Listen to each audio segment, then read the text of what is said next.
So you know that the bill went through several amendments. It has to be tidied up.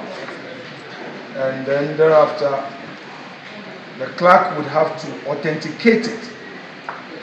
And after the authentication, the speaker would have to certify.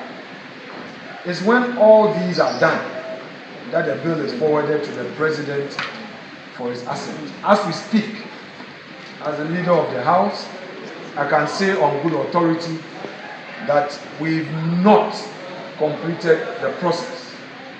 So the public needs to know this so that a certain impression is not created out there that Parliament has transmitted the bill to the presidency and all. Nothing has moved to the presidency. In fact, Mr. Speaker is yet to receive the authenticated bill.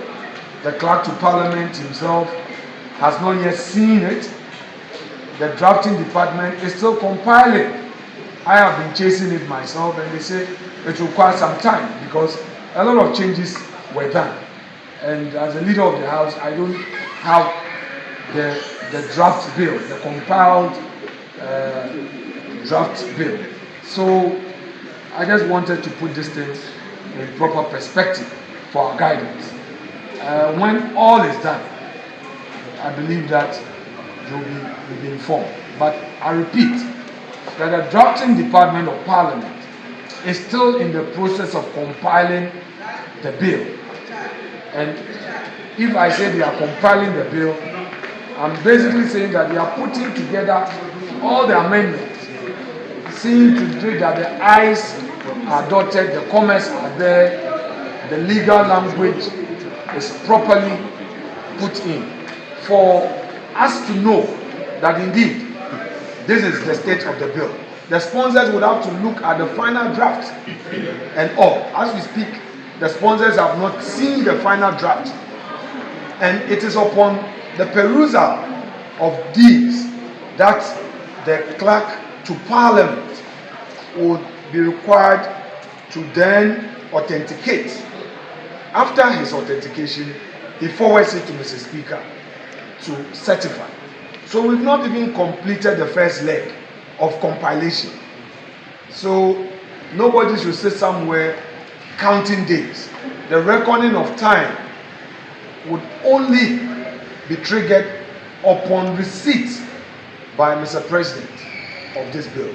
So let's take it easy. One, I believe that the issues that members of Parliament, led by my good self, raised ought to be tested by the Supreme Court of the law of the land. I mean, we are a growing democracy. This is not an emotional journey.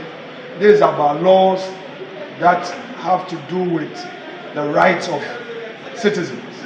So the test here is whether or not a sexual right, which is in itself being brought to question, should lead to a criminal penalty.